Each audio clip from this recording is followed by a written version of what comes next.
La matinale Tocsin. 7h30, 9h30, Nicolas Vidal. Cher Claude, bonjour. Bonjour Nicolas. Bon, merci d'être là, cher Claude, en tout cas, de prendre ce temps pour venir nous parler de ce nouveau livre. Une nouvelle fois, tu t'arrêtes jamais de commettre des choses qui vont t'apporter des problèmes à force, hein, forcément. D'ailleurs, Nicolas, Ouais, un petit mot entre toi et moi. ouais. Je ne suis On pas, est que tous les deux, on est que tous les deux, tu peux y aller. je ne suis pas suicidaire. Je voudrais Ouais, l'annoncer haut et clair. Je ne suis pas suicidaire. Comme ça, c'est voilà. clair, c'est Au posé. moins, c'est très clair, en tout cas, chers amis, ce matin, Claude Janvier vient toujours avec beaucoup de plaisir pour cet état profond. Qui le finance et pourquoi, coécrit avec Francis Lagarde notamment. Il y a plein de choses à dire sur ce livre-là parce que c'est toujours intéressant. Les enquêtes de Claude, c'est pour ça qu'on te reçoit et que tu vas essayer de nous éclairer sur cet état profond. Voilà, l'état profond, on va le définir parce que on l'entend beaucoup rapidement. Est-ce que tu peux rapidement nous définir ce qu'on entend par état profond, mon cher Claude? L'état profond, c'est ce qui ne se voit pas. En réalité, le président, les ministres, eh bien, on les voit, hein, ils brillent ou pas sous les feux de la rampe, mais en tout cas, ils sont exposés. L'état profond, c'est ce qu'on ne voit pas, c'est la haute sphère du public, en fait, les hauts fonctionnaires d'État et la haute sphère du privé. Alors, évidemment, chaque pays du monde a un état profond. Ouais. Ça, c'est clair. À partir du moment où il y a une haute fonction publique et une haute sphère du privé, eh bien, Oui. c'est un état profond. La bonne question, après, qui arrive, c'est est-ce que l'état profond va dans le sens du bien commun, du bien-être du peuple ou Oui, pas? Et oui. concernant la France, eh bien, la question est, eh bien, non, bien sûr. La réponse, je veux dire, est non à Mm. la question. Et ça, c'est pour ça que c'est intéressant de toujours revenir sur ces définitions, parce qu'il me semble quand même on permet de recontextualiser le sujet de l'état profond, parce qu'on entend beaucoup de choses et c'est toujours bien. Donc toi, clairement, hein, tu le dis, cet état profond français, soyons précis, eh ben, c'est un bilan accablant hein, de ce système qui fonctionne contre le peuple. Tu cites la grande finance, les milliardaires, les oligarques notamment, c'est ça.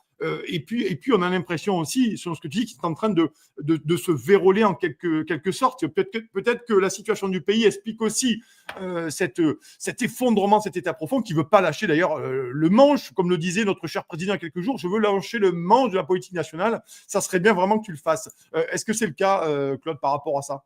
Ah, mais il ne le fera pas. Emmanuel Ouais. Macron s'accroche à son poste, je dirais, comme une moule s'accroche à son rocher. Ça, c'est d'une évidence absolue.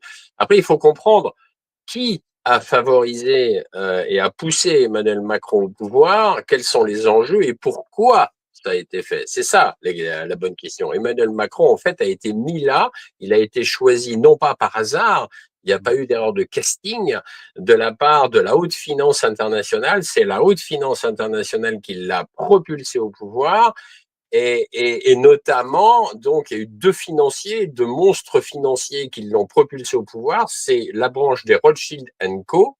Mhm. Parce que chez les Rothschild, il y a beaucoup de branches. Donc, ça, c'est Rothschild Co. Et Mhm.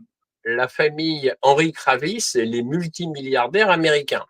Tout ce Mhm. que je suis en train d'exposer là, bien entendu, est sourcé, documenté. Ce sont Mhm. vraiment ces deux financiers qui ont propulsé Emmanuel Macron au pouvoir. Dès 2007, d'ailleurs, Emmanuel Macron entreprenait des voyages aux États-Unis. 2007, hein, donc c'est Ouais, ouais. 10 ans avant son élection, quand même. Mhm.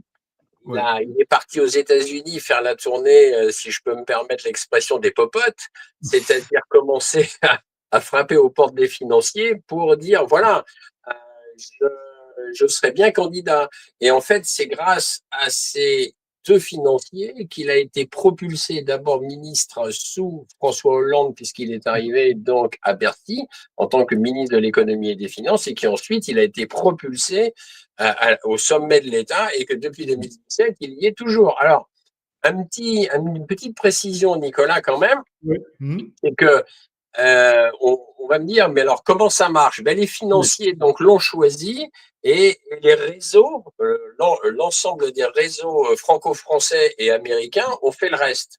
Alors c'est Oui. si vrai, par exemple, que les financiers ont mandaté l'agence de communication Still Holt en France avec son patron qui s'appelle Sylvain Faure, qui était un ami d'Emmanuel Macron, et grâce aux finances donc des Rothschild Co et d'Henri Kravis, Still Holt a obtenu avant son élection de 2017, a eu plus de 8000 articles de presse. Ça a été un matraquage vraiment quotidien, 8000 articles de presse écrite, c'est quand même intéressant, sans compter les interviews de télévision, sans compter les interviews radio.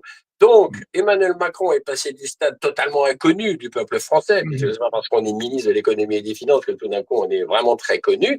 Il est passé du stade d'inconnu du peuple par le peuple français au stade connu, et malheureusement, pour nous, il a été élu en 2017. Alors, l'erreur est humaine. On va me dire, oui, pourquoi pas. Mais enfin, en 2022, le réélire, là, l'erreur est humaine, certes, mais là, persévérer, c'est criminel. C'est-à-dire, ça a été vraiment criminel de permettre sa réélection en 2022. C'est intéressant. La haute finance, notamment, on parle beaucoup, on dit beaucoup dans les commentaires Vanguard, BlackRock et consorts, notamment sur BlackRock. La réforme des retraites depuis 2019 est supervisée par Larry Fink, qui est venu à Paris, on le sait, notamment. Donc, on voit bien qu'effectivement, c'est plus que ces anecdotes, hein, ces situations laissent à penser tout de même que manifestement, dans la réforme des retraites et dans bien d'autres réformes absolument austéritaire et autoritaire dans les deux cas, manifestement, ça a l'air quand même de corroborer ton analyse et ton enquête à ce sujet-là sur la grande finance qui pèse tout son poids sur le magot des Français et de leur épargne, entre autres, pas que, mais entre autres aussi, hein, tout de même. Hein. Ah mais absolument. D'ailleurs, ça rejoint un peu le sujet, et même beaucoup le sujet d'ailleurs, c'est l'État profond, la collusion entre le public et le privé. Parce qu'il est là aussi le réel problème. BlackRock est une entreprise privée, et donc il y a une collusion entre le public et le privé, puisque BlackRock a son rond de serviette à Bercy, et lorgne évidemment sur nos retraites. Alors pas les retraites des fonctionnaires, on est bien d'accord, hein, les retraites par capitalisation, bien évidemment, mais BlackRock de toute façon fait de l'ingérence dans toutes les sphères possibles et imaginables des pays. Récemment, par exemple, une petite anecdote, et ça va corroborer un peu le sujet, BlackRock l'année dernière, a été reçu par Keir Starmer, le Premier ministre anglais, et par la ministre la chancelière de l'Échiquier. Alors, au Royaume-Uni, c'est une dame qui est chef du Trésor et qui est aussi ministre, donc c'est un ministre de haut rang dans le gouvernement du Royaume-Uni. Et BlackRock, avec l'accord de Keir Starmer, va financer à 80% la création de cités-États indépendantes au sein du Royaume-Uni. Ces fameuses cités de 15 minutes qui sont déjà créées aux États-Unis, qui sont sur le pas d'être créées un peu partout en France. C'est ces espèces de quartiers de ville de 15 minutes où chaque personne va habiter son petit studio, va faire pousser ses 2 plants de tomates rachitiques sur le balcon, va avoir son petit vélo électrique, va plus bouger chez soi parce que surtout, il faut tout faire en 15 minutes. Et ça, BlackRock, donc, va le financer au Royaume-Uni à 80%. Donc, on voit bien l'ingérence du domaine privé dans le domaine public avec l'accord, effectivement, des dirigeants. Et pour la France, c'est pareil. BlackRock a, évidemment, pignon sur rue à Bercy. Voilà. Et c'est ça qu'il faut comprendre au niveau de l'ingérence, en fait, du privé vers le public. D'ailleurs, quand une personnalité de la haute sphère du public passe dans le privé, on appelle ça pantoufler, du pantouflage. Et l'inverse, d'ailleurs, quand quelqu'un du privé, de la haute sphère du privé, passe dans le domaine public, on appelle ça du rétro-pantouflage. Les pantoufles, hein, ça veut bien dire ce que ça veut dire. C'est confortable, les pantoufles. C'est connu, quoi. Voilà. C'est une folie parce qu'en fait, on se rend compte que tu as raison de revenir sur les pantouflages parce que je pense bien que ça caractérise parfaitement ce que nous vivons, cet état profond. On devrait absolument interdire à n'importe quel haut fonctionnaire, au ministre ou élu de toutes sortes, d'aller pantoufler dans un groupe international américain ou étranger. On l'a vu notamment avec Bruno Le Maire, Bruno Rigolo, qui maintenant se dédouane de la faillite de la France. Ou rappelle-toi du ministre des Transports, Djebari notamment, qui est allé je ne sais plus dans quelle boîte, ou plein d'autres. Ça aussi, est-ce que c'est pas la meilleure preuve à un moment donné que il y a des choses quand même qui sont inadmissibles, insupportables et qui devraient être interdites pour les intérêts supérieurs du pays. Enfin, ça me semble la moindre des choses. Malheureusement, cette caste au pouvoir a les pleins pouvoirs et fait ce qu'elle veut. Un autre exemple de l'ingérence, par exemple, du domaine privé dans le domaine public et vice-versa, je reviens sur Dominique de Villepin à l'époque où il est ministre et il fait cadeau, donc il a eu des ordres là-dessus, il fait cadeau de nos sociétés autoroutières qui étaient nationalisées à l'époque, on s'en souvient, il en fait cadeau à des sociétés privées. Donc déjà, on s'est beaucoup posé de questions à l'époque, on s'est dit, wow, pourquoi l'État se prive-t-il d'une manne d'argent, parce que c'est des millions d'euros, hein, les péages, ça rapporte. Prenons l'autoroute, je crois, Nicolas, comme toi, comme d'autres, on prend l'autoroute. Les péages, c'est salé. Et qu'on a financé, il faut toujours le dire. Voilà, et qu'on a financé. Mais ce qui est encore plus fou, c'est que ces sociétés autoroutières privées, donc, par 3 fois, ont demandé un plan de relance à l'État, et le dernier plan de relance qui a été demandé par les sociétés autoroutières privées, ça date à peine d'avant-hier, puisque c'était sous le gouvernement de Madame Elisabeth Borne. Donc c'est assez récent, et par 3 fois, ces plans de relance ont été acceptés. Ça veut dire que ces pauvres sociétés autoroutières, ne pouvant pas soi-disant financer leurs travaux, ont fait appel à l'État, donc à notre argent, pour financer leurs satanés travaux et de continuer à nous faire payer les péages.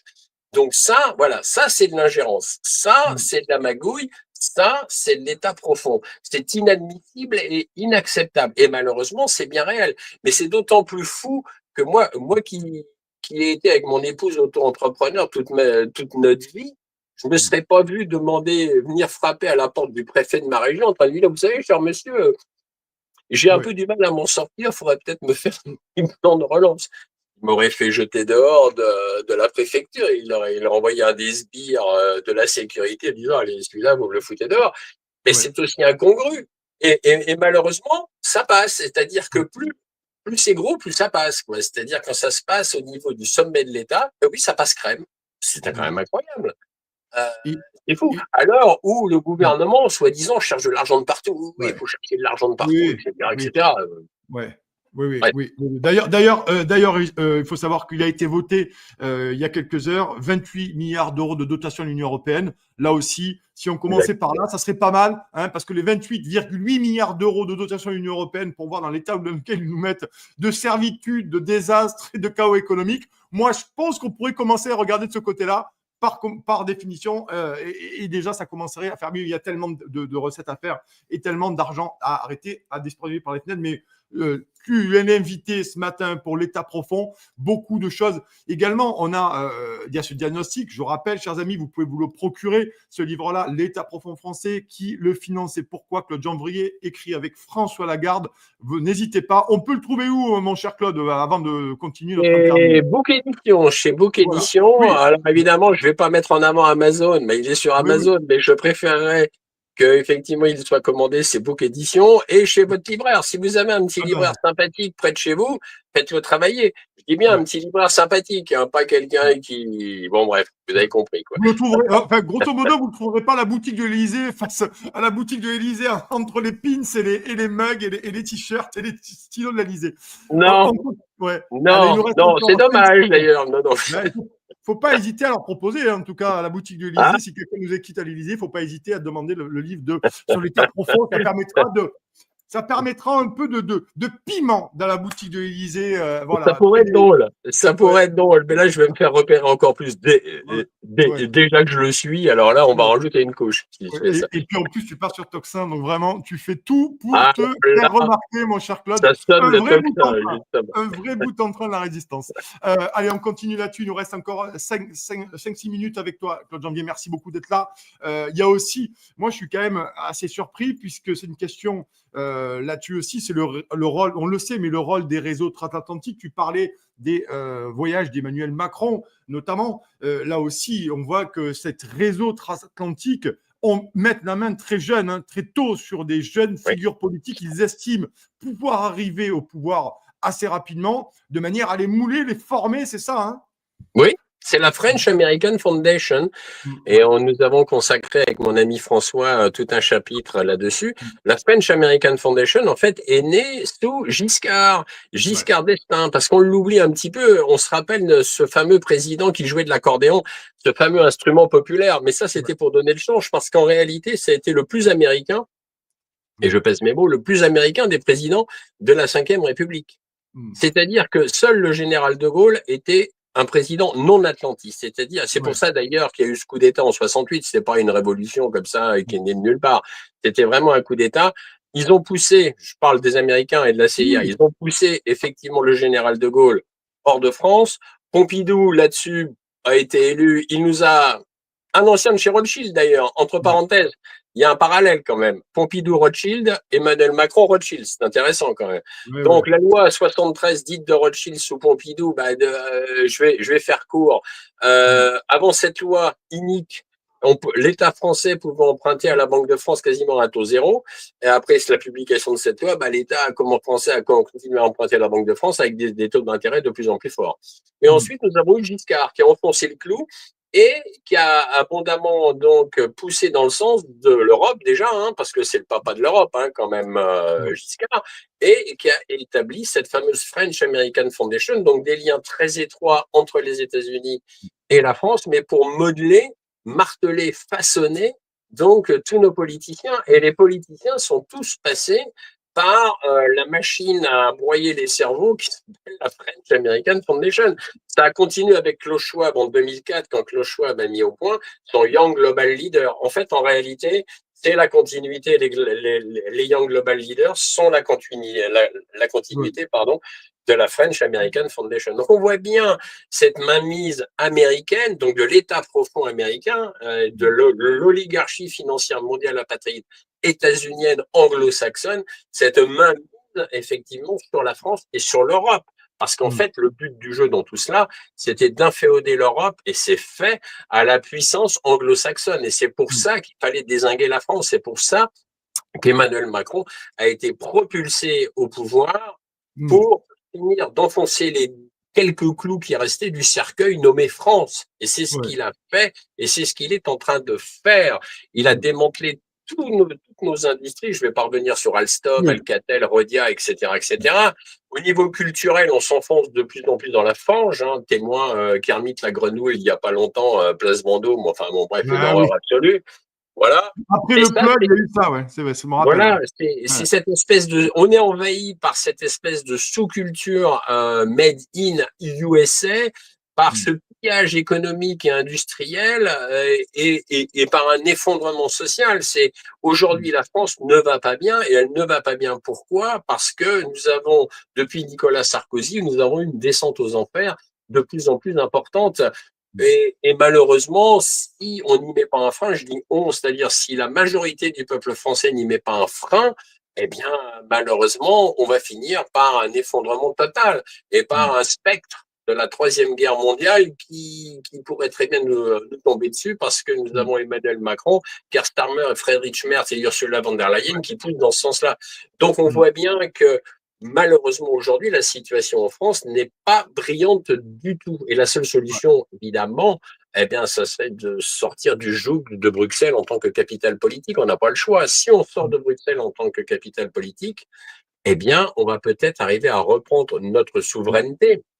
Mais tant qu'on ne sortira pas de cette espèce d'engrenage, on ne s'en sortira, à mon avis, pas du tout.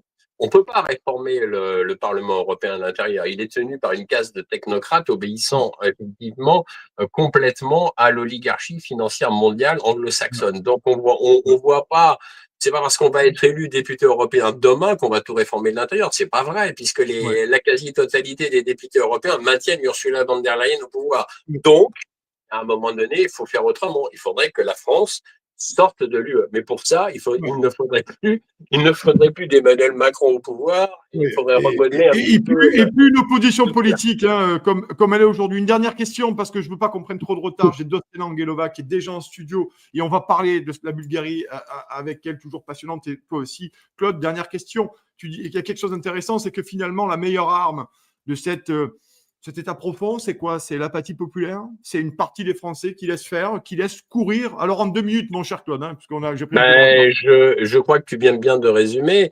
Le problème que nous avons aujourd'hui, à part les médias libres et indépendants tels que Tocsin, par exemple, bien évidemment, et quelques écrivains comme moi, mais comme d'autres aussi, où on essaye de présenter des enquêtes sourcées, documentées, de tirer la sonnette d'alarme, faut bien se rendre compte que la majorité du peuple français est encore sous la coupe des médias propagandistes. C'est-à-dire, ils se lèvent le matin, ils allument France Inter ou Europe 1 et ils se couchent le soir avec le journal télévisé de TF1, de France 2 ou de France 3.